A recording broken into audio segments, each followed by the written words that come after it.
In the past few years, we've witnessed the emergence of powerful motion-controlled peripherals that promise increased immersion through physical gameplay. At the same time, we're not exactly ready to throw away our trusted controllers, especially not when most of these motion-controlled games have not exactly delivered on that promise. So what do we do? Which do we choose, controllers or motion control? Let me ask you a different question. Why should you have to choose? Why can't we, game designers, design our games in such a way that you could have both? That's the revolution we're trying to bring about with Kung Fu Superstar. Let's see how. Here's Danny on the set of his latest movie, Last Guardian of the Dragon Empire, a martial arts epic set in ancient China. As you can see, I'm currently controlling Danny with my controller. Right stick controls the camera, left stick makes him move. Let's spawn some enemies, extras, and see what happens. Okay, so currently I'm using the arcade control scheme, which allows absolutely anyone, regardless of gaming background or platform they're playing the game on, to have fun with the game in its most basic form. As you can see, I'm using the face buttons to trigger common third-person fighting game actions like light attack, strong attack, block, counter and dodge. The moves you're seeing are still actual martial arts moves generated by our fight choreography engine in a way that keeps the action dramatic and exciting. Right, so let's go in the pause menu of our prototype for a second, and let's assume that I'm more of a hardcore gamer. And as a hardcore gamer, I require a bit more challenge and tactics from my fighting game experience. So I switched the control scheme to simulation controls and jumped back in the game, and now let's see what happens. The game switches to the director's cut mode, and we now have these icons floating around enemies' heads. These represent the fight choreography script for the sequence and show you the martial arts techniques it contains. To pull them off, you mark an enemy and then perform a controller gesture that corresponds to the particular technique.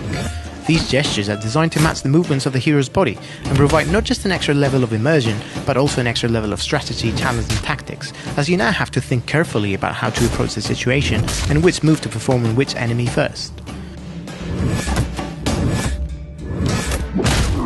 While the director's cut mode gives you a script to follow, the improv mode ramps up the challenge by not showing you technique icons.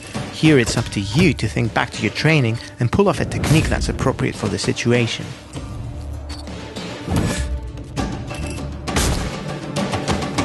Okay, so that's pretty immersive, but what about if I want to step it up a notch?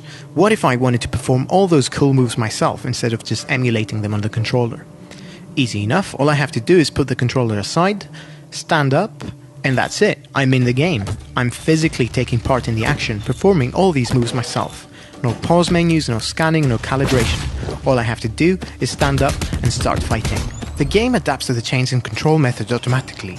The engine takes control of the camera and player movement for me and lets me focus on the most important part of the game, the explosive combat action, which is now masterfully directed and delivered by the clever AI algorithms of our fight choreography engine.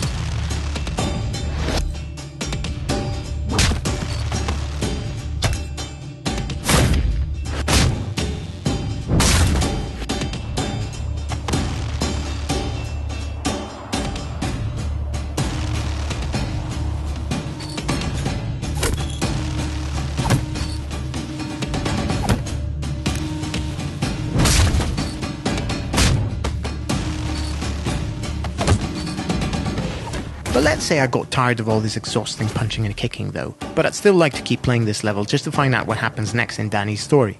No problem. I slouch back on my sofa, grab the controller again, and I keep going.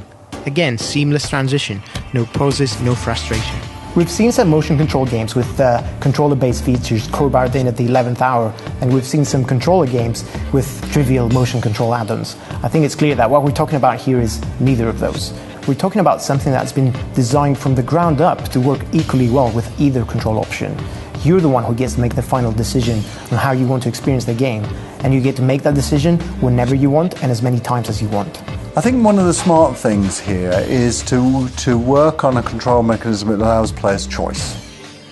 The choice of whether to stand up and go into the action yourself, or the choice of whether to sit down and relax and use a controller. And that's what's so great about today's world. We've got choice, and consumers want choice. Sometimes I want to be relaxed, sometimes I want to be energetic. Sometimes I feel so emotional about what's going on screen, I actually want to leap up and take on the bad guys themselves, and other times I want, just want to kick back. And I really love this approach that is being taken. We're excited to announce that we intend to support the Oculus Rift in our game. Our grand vision is to create the most complete, most immersive and most innovative martial arts combat simulator ever. The second we tried the Rift, we knew it was a device that could really help us achieve that goal. We were already hard at work experimenting with different ideas around Rift support in the game. The prospect of putting you literally in the heat of battle, where you'd have to physically look around to identify threats and take care of them efficiently using your kung fu skills, is something that we're really excited about.